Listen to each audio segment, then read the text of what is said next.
আসসালামু আলাইকুম। গল্পের আলাপন চ্যানেলে আপনাদের স্বাগতম। পড়ছে কাঠগোলাপের আসক্তি, পর্ব ৯। লিখনিতে ইশরাত তন্নি। ভোর ৬টা বেজে ৭ মিনিট। নিকষ কালো রজনী কেটে যে ধীরে ধীরে ধরুনের বুকে আলোরা হানা দিচ্ছে। রাত থেকে এখনো বৃষ্টি থামেনি। সে তার নিজ দ্বারায় বর্ষণ হয়েই চলেছে। বৃষ্টি প্রকৃতির এক অপূর্ব রহস্য। সকাল সকাল মেঘের গর্জন, বাতাসের ঝাপটা, ঠান্ডা বৃষ্টির ফোঁটা সব মিলিয়ে এক অপার সৌন্দর্যের সৃষ্টি করেছে। আশেপাশের ছোট ছোট ডোবাগুলো এখন পানিতে থই থই করছে। মেহরিমাদের উঠানের ঠিক মাঝখানে একটা বড় বকুল ফুল গাছ আছে। মেহরিমা সেই বকুল ফুল গাছটার নিচে কর্দমাক্ত অবস্থায় মেরে বসে আছে। ওর একপাশে রক্তাক্ত রামদা পড়ে আছে। এই বৃষ্টির পানিও যেন ওই নিকৃষ্ট তাজা রক্ত স্পর্শ করতে দ্বিধাবোধ করছে। আর অন্য পাশে মাধবী বসে কান্না করছে। মেহরিমার চোখে এক বিন্দু পরিমাণ পানি নেই। দেহে প্রাণ থেকেও যেন নেই। চোখ দুটো ফুলে বালিশ হয়ে আছে। পরনের জামাটার দুই হাতাই ছেঁড়া। হাঁটু সমান দীঘল কালো কেশগুলো অবহেলায় কাদার মধ্যে পড়ে আছে। গলা, ঘাড়ে, গালে, হাতে কামড়ের দাগ। নখের আঁচড়ের দাগগুলো নীল বর্ণ ধারণ করেছে। ঠোঁট কপাল ফেটে রক্ত জমে গেছে। সেই মধ্যরাত থেকে এভাবে বৃষ্টির ভর্ষণে নিজেকে সঁপে দিয়ে মাটির দিকে এভাবেই তাকিয়ে আছে মেহেরিমা। এই পৃথিবীতে কোনো কিছুই যেন ওর চোখে পড়ছে না। এই পৃথিবীতে থেকে কোনো এক অজানা ভাবনার গহীনে হারিয়ে ফেলেছে নিজেকে। বৃষ্টি নাকি মনের যত যন্ত্রণা কষ্ট সব ধুয়ে মুছে নিজের সাথে নিয়ে যায়। তাহলে আজ মেহেরিমার সব যন্ত্রণা কেন নিয়ে যাচ্ছে না? নাকি আজ মেহেরিমার মতো বৃষ্টিও অপারগ? মেহেরিমার থেকে ঠিক দুহাত দূরে শটান হয়ে দাঁড়িয়ে আছে হৃদিত। হাজার হাজার বৃষ্টির ফোঁটা মাথায় নিয়ে মেহেরিমার দিকে নির্বিকারভাবে চেয়ে আছে। মেহেরিমা সেটাও খেয়াল করেনি।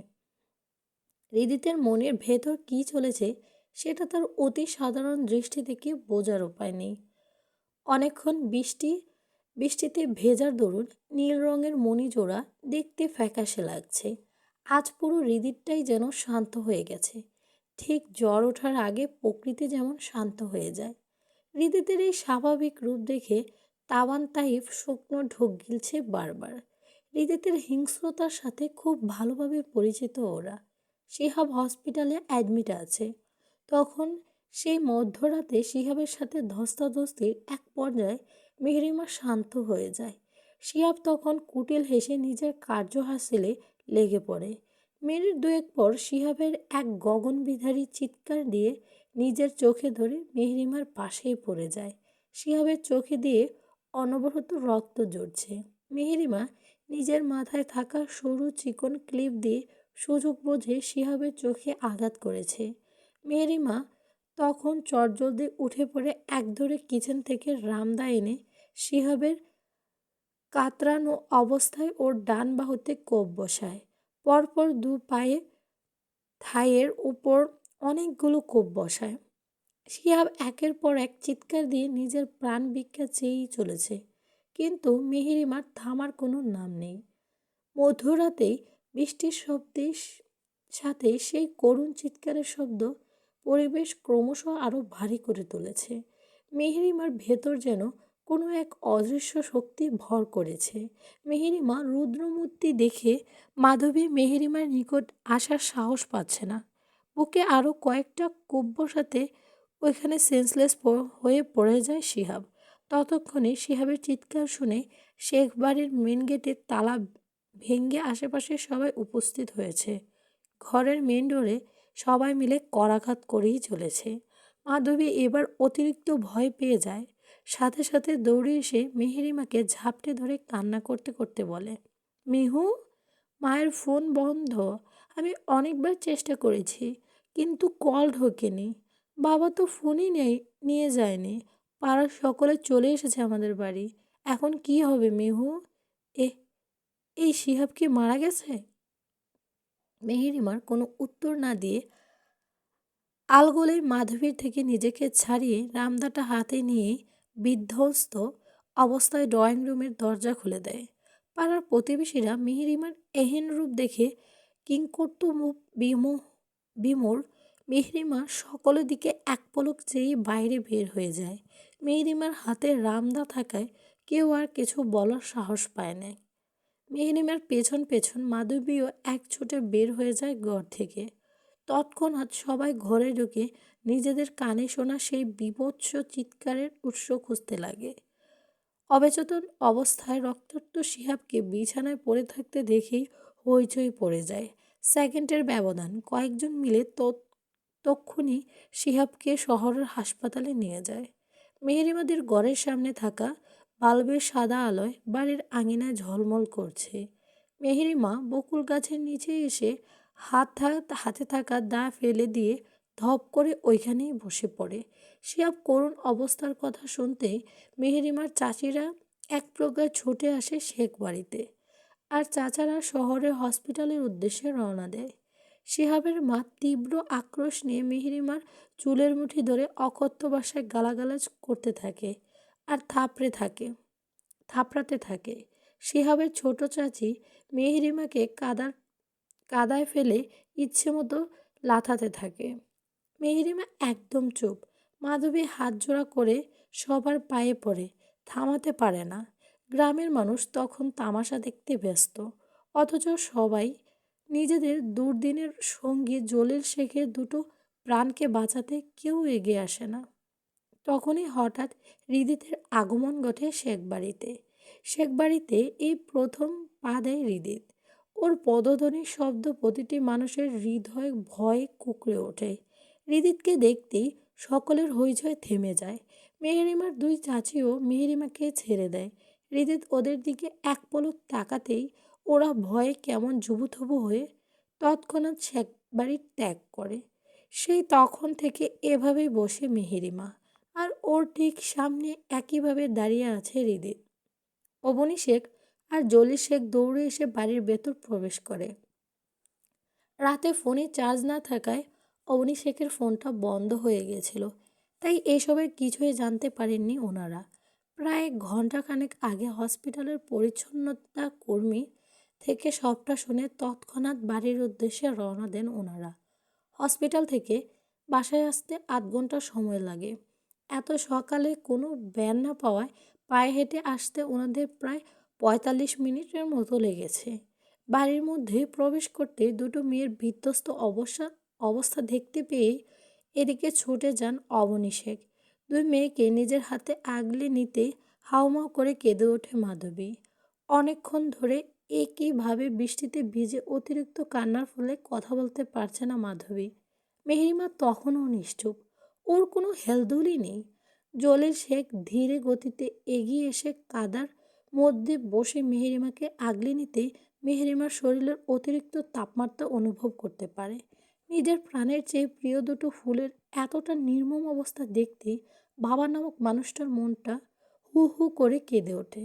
যাদের গায়ে কখনো একটা ফুলের টোকাও লাগতে দেয়নি, আজ এক রাতের ব্যবধানে তাদের একই অবস্থা। তবে কি নিজের দুর্বলতার শিকারে নিজের ফুল দুটো হলো? জলি শেখের চোখ দিয়ে অনবরত পানি পড়তে থাকে। অবনী শেখ রাগে থরথর করে কাঁপছে। রাগে হিতাহিত জ্ঞান হারিয়ে নিজের হাতে রক্তাক্ত রান্দাটা তুলে নিয়ে সকলের উদ্দেশ্যে বলে, আমার আল্লাহর কসম, ১ মিনিটের মধ্যে আমার বাড়ি ফাঁকা না করলে সব কয়টার লাশ পড়ে যাবে এখানে। অবনী শেখের রাগ সম্পর্কে কম বেশি সবাই অবগত, তাই দেরি না করে তাড়াতাড়ি বাড়ি খালি করে দেয় সকলেই। কয়েক সেকেন্ড ব্যবধানে বাড়ির আঙিনা খালি হয়ে যায়। সবাই চলে গেলেও থেকে যায় হৃদিত, তাবান আর তায়েফ। অবনী শেখ শব্দ করে মাটিতে দা ফেলে এগিয়ে আসে হৃদিতের নিকট। হৃদিতের থেকে কয়েক হাত দূরে দাঁড়িয়ে বলে, আমাকে দেওয়া তোমার কথা রাখার সময় এসেছে হৃদিত। আশা করি তুমি চৌধুরী পরিবারের বাকিদের মতো কাপুরুষ নও। অবনী শেখের কথাটা হৃদিতের মেহেরিমার থেকে দৃষ্টি সরিয়ে অবনীকে শেখের দিকে দৃষ্টিপাত করে। হিমশীতল দৃষ্টি হৃদিতের। কয়েক সেকেন্ডের মতো অবনী শেখের দিকে তাকিয়ে থাকে। হৃদিত অধরে তখন বাঁকা হাসি ফুটে ওঠে। অবনী শেখের কথার কোনো প্রত্যুত্তর না করেই তাবান তাইফ তার হাতে ইশারায় ডেকে তৎক্ষণাৎ শেখবাড়ি ত্যাগ করে হৃদিত। অবনী শেখ হৃদিতের বহু হাসির কারণটা ঠিক ধরতে পারলেন না, তবে উনি আশাবাদী হৃদিত নিজের দেওয়া কথা রাখবে। অবনী শেখের কথায় জলিল শেখ তবদা খেয়ে যান। মেহেরিমা আর মাধবীকে জড়িয়ে ধরে বসে থেকেই চোখ বড় বড় করে অবনী শেখের দিকে তাকিয়ে আছেন। জলিল শেখের মনে তখন হাজার প্রশ্ন। নতুন করে কি আবারও ধ্বংস খেলায় নামতে চাচ্ছে অবনী? তবে কি অতীত আবারও পুনরাবৃত্তি হবে? কথাটা ভাবতে জলিল শেখের আত্মার পানি শুকিয়ে যায়। অবনী শেখ এগিয়ে এসে মেহেরিমার মাথায় হাত রাখতে এক গোছা চুল উঠে আসে অবনী শেখের হাতে। অবনী শেখ চুলগুলোর দিকে পলকহীন চেয়ে থেকে হাত দুটো মুঠো করে ফেলে। চোখ থেকে দুফোঁটা পানি গড়িয়ে পড়ে। সময় নিয়ে নিজেকে সামলিয়ে মেহেরিমা আর মাধবীকে ঘরে নিয়ে যান। মেহেরিমা তখনও নিশ্চুপ। দুই মেয়েকে তাড়াতাড়ি গোসল করিয়ে নিয়ে অবনী শেখ নিজেও ফ্রেশ হয়ে নেয়। ততক্ষণে জলিল শেখ নিজেও ফ্রেশ হয়ে ডক্টরকে ইনফর্ম করে ডক্টর সিয়াম আসতে 20 মিনিটের মতো সময় লাগবে। মেহেরিমা একদম পাথর বনে গেছে, কান্নাটা পর্যন্ত করছে না।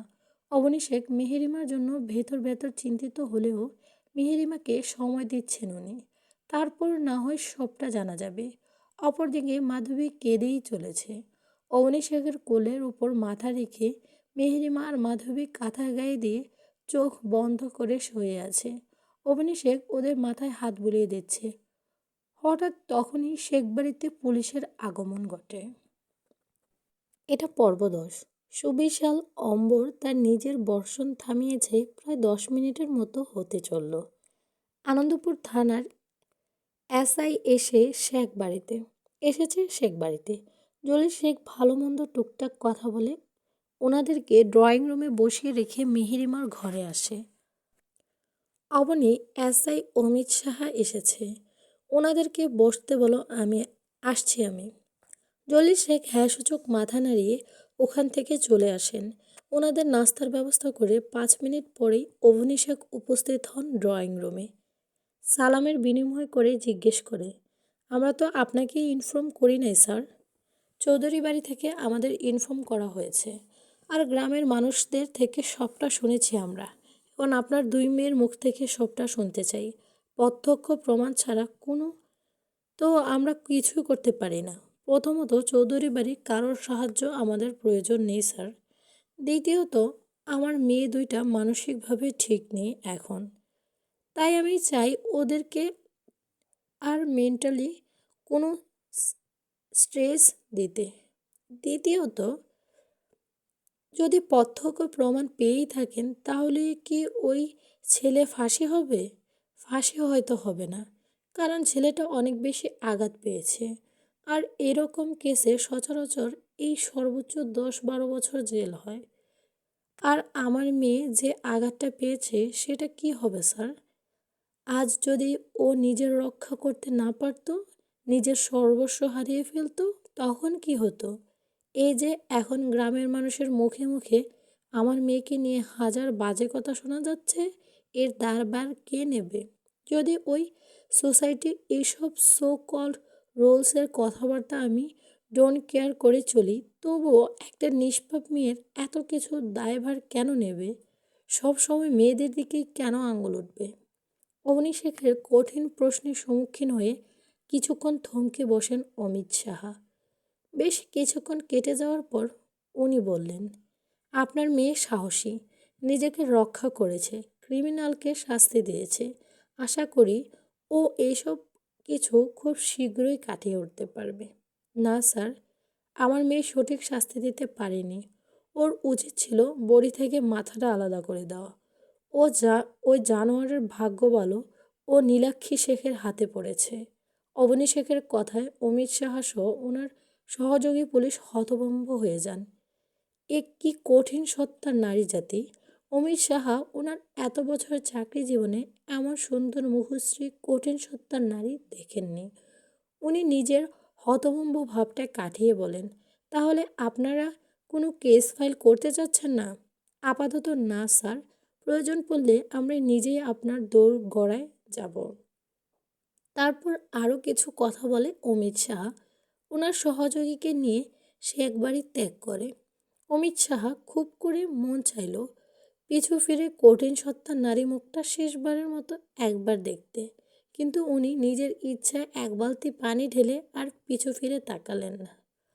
অমিত সাহা চলে যাওয়ার প্রায় 10 মিনিট পর ডক্টর শ্রিয়াম এসে মেহেরিমা মাধবীকে চেক আপ করে প্রেসক্রিপশন লিখে দিয়ে যায়। মেহেরিমার ক্ষতগুলোর জন্য মলম সাজেস্ট করেন। ডক্টর সিয়াম চলে যাওয়ার পরপরই জলিল শেখ তার পরিচিত একজনকে দিয়ে গ্রামের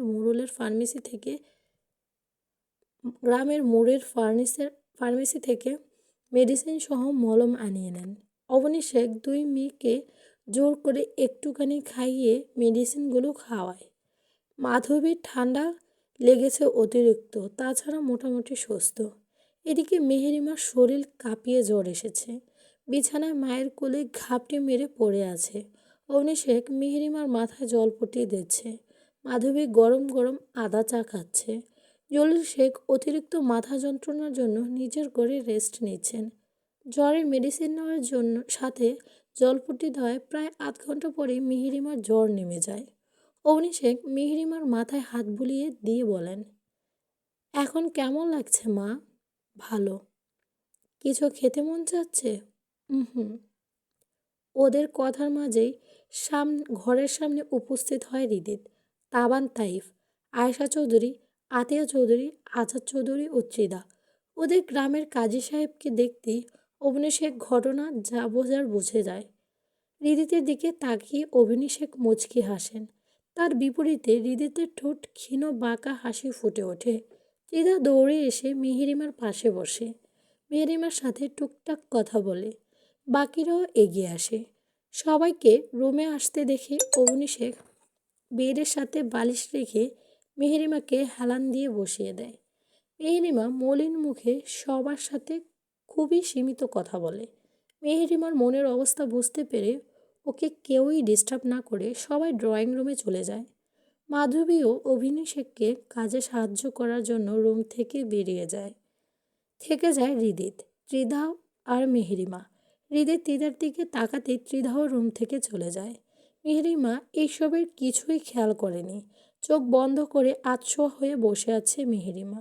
চৌধুরী পরিবারের সবাই কেন এসেছে এই প্রশ্নটা মেহেরিমার মাথায় একবারের জন্য আসেনি। হৃদিত কয়েক কদম এগিয়ে যায় মেহেরিমার পাশে বসে। আলতো করে মেহেরিমার হাত ধরে নিতে মেহেরিমা এক ঝটকায় নিজের হাত সরিয়ে আঁতকে উঠে বলে, আমাকে ব্যাড টাচ করবেন না প্লিজ। মেহেরিমার কথায় হৃদিতের কপালে সূক্ষ্ম বাজ সৃষ্টি হয়। চোখ দুটো ছোট ছোট করে মেহেরিমার দিকে তাকিয়ে থাকে। পরক্ষণেই ওর মস্তিষ্ক উপলব্ধি করতে পারে ওর লিটল কিটি গত রাতের ঘটনা নিয়ে এখনও ট্রমার মধ্যে আছে। থাকাটাই স্বাভাবিক। মেহেরিমা ভয়ে ভয়ে চোখ খুলে হৃদিতকে দেখতেই থতমত খেয়ে যায়। তাহলে কি হৃদিত ভাই? তৎক্ষণাৎ মেহেরিমা নিজের ভুল বুঝতে পেরে বলে, আসলে হৃদিত ভাই, আমি বুঝতে পারিনি। আমি সব। মেহেরিমার এলোমেলো কথা শেষ করার আগেই হৃদিত মুচকি হেসে শান্ত কণ্ঠে আদর মিশিয়ে বলে, হাইপার হওয়ার কিছু নেই জান, আমি বুঝেছি সবটা। Take it easy baby. আমি মাধবী আর ত্রিধাকে তোর রুমে পাঠাচ্ছি। লাগেজের ভেতর পার্পল কালারের একটা শাড়ি আছে, সেটা পরে রেডি হয়ে নে। সময় 20 মিনিট। আজ তোকে নিজের করে নিতে এসেছি। আজকের পর থেকে তোর সব দুঃখ কষ্ট আমার। তারপর একসাথে মিলে না হয় তোর দুঃখ কষ্টের মোকাবেলা করব। রীতিদের কথায় মেহেরিমা ফুপিয়ে কেঁদে ওঠে। আমি কলঙ্কিত হৃদিত ভাই, আমার সব কেড়ে নিয়েছে ওই পশুটা। মেহেরিমার চোখের পানি হৃদিতের বক্ষস্থলে তীরের মতো বিঁধে। হৃদিত হাত মুঠো শক্ত করে দু চোখ বন্ধ করে জোরে জোরে শ্বাস নিয়ে নিজেকে শান্ত করে। মেহেরিমার আরেকটু সান্নিকটে এগিয়ে যেয়ে বসে। মেহেরিমা তখনই নিচের দিকে তাকিয়ে অনবরত কেঁদেই চলেছে। হৃদিত মেহেরিমার থুতনি ধরে মুখটা সামান্য উঁচু করে গালে আলতো করে হাত রেখে চোখের পানি মুছিয়ে দিতে দিতে আদুরে গলায় বলে, হুশ, আর একটাও কথা না। তুই আমার অ্যানাবেলা। আমার সানলাইট, সানশাইন, আমার স্নিগ্ধ পরি, তুই আমার কাছে এখনো আগের মতোই পবিত্র আর স্নিগ্ধ সোনা। তোর পবিত্র আলোয় সবসময় আমাকে আলোকিত করে রাখিস তুই। পৃথিবীতে চাঁদের গায়ে কলঙ্ক থাকতে পারে, কিন্তু আমার ব্যক্তিগত চাঁদের গায়ে কোনো কলঙ্ক থাকবে না। আমার ভালোবাসায় সব মুছে বিলীন হয়ে যাবে অ্যাঞ্জেলা। শুধু সময়ের অপেক্ষা। ততদিন একটু মানিয়ে নে প্লিজ। হৃদিতের এহেন প্রথম স্পর্শে মেহেরিমার তনু মন কেঁপে ওঠে। পরক্ষণেই ওর মনে হয় এই অ্যানা, বেলা, সানশাইন নামগুলো সাথে ও পরিচিত, কিন্তু অসুস্থ শরীরে আর ক্লান্ত মস্তিষ্কে নামগুলোর পরিচিতি লাগার কারণটা ঠিক ধরতে পারে না। মেহেরিমাকে আরও কিছু বলার সুযোগ না দিয়ে হৃদিত উঠে রুম থেকে বেরিয়ে যায়। তারপর রিধা আর মাধবী এসে অসুস্থ মেহেরিমাকে জাস্ট শাড়িটা পরিয়ে দেয়। হৃদিত কথা মতো কাটায় 20 মিনিট পর মেহেরিমাকে ড্রয়িং রুমে নিয়ে আসা হয়। জলিল শেখ হঠাৎ প্রশ্ন করে ওঠে, হৃদিত, তোমার মা বাবা কোথায়? তাদের অনুপস্থিতি কি বিয়ে সম্ভব? কেন বাবা, আপনি আর মা তো আছেনই, আর আমার পুরো পরিবার এখানেই উপস্থিত। এর বাইরে জাস্ট ছোট কাকা আছে, তাছাড়া কেউ নেই। হৃদিতের কথার পরিপ্রেক্ষিতে কেউ আর কিছু বলে না। সব নিয়ম মেনে হৃদিত মেহেরিমার বিয়েটা হয়ে যায়। তারপর সবাই মিলে কিছুক্ষণ আড্ডা দিয়ে চৌধুরী পরিবারের সবাই চৌধুরী ভিলায় ফিরে যায়। হৃদিত অনেকক্ষণ আগেই চলে যায় তাবান তাইফের সঙ্গে নিয়ে।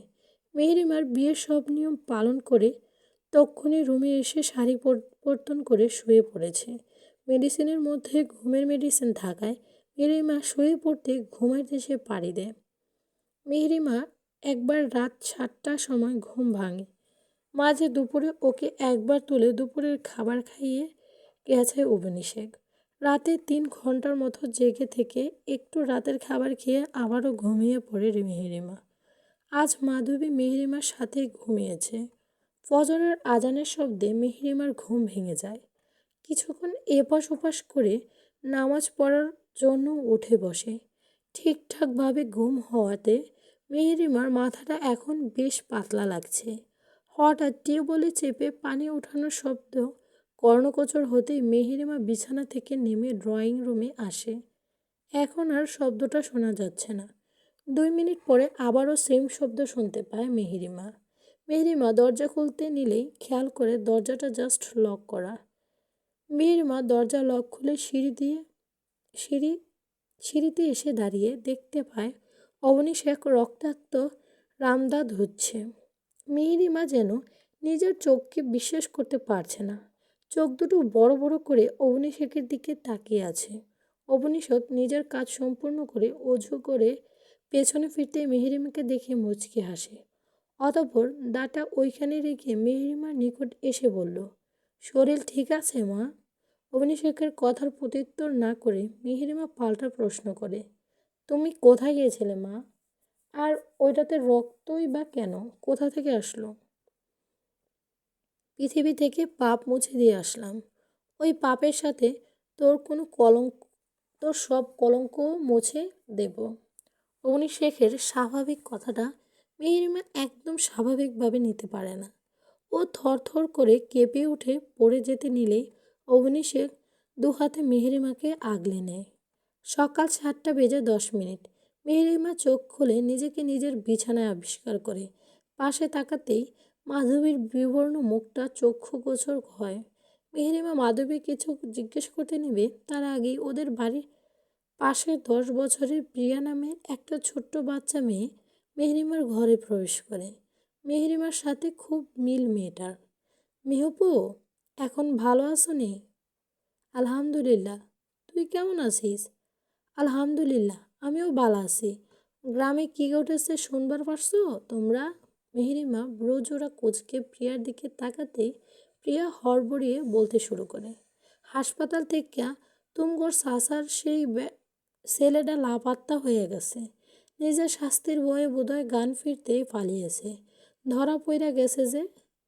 আবার আইজি সকালে তোমার মেজো শাশিরে ওগো বাড়ি থেকে বেহুশ অবস্থায় পাওয়ান গেছে। শুধু কি তাই, তার কনুই থেকে দুইটা হাত কেডায় কাইটটা পাশে রাইখা গেছে গা। মাথাটাও ন্যাড়া কইরা রাইখা গেছে। সকলে বলতাছে জিনের কাজ এরা। ওরা ওগো বাড়িতে বড় কবিরাজ আনছে। প্রিয়ার কথা শুনে মেহেরিমা খুব অবাক হয়, তবে কথাগুলো ওর হৃদয়ে প্রশান্তি এনে দেয়। একটা মানসিক শান্তি অনুভব করে। মেহেরিমা ওর মায়ের বলা সেদিনের কথাটা মনে পড়ে যায়। তোকে কেউ কলুষিত করার আগেই সেই জঞ্জাল ছেড়ে পরিষ্কার করে দেব আমি। এটা তোর মা অবনী শেখের ওয়াদা। পরক্ষণে মেহেরিমার মনে পড়ে যায় হৃদিতকে সে গতকাল বিয়ে সম্পন্ন হওয়ার পর থেকে আর দেখেনি। আর না একবার কথা হয়েছে। সে কি ভুলে গেল নাকি তার একটা বউ আছে?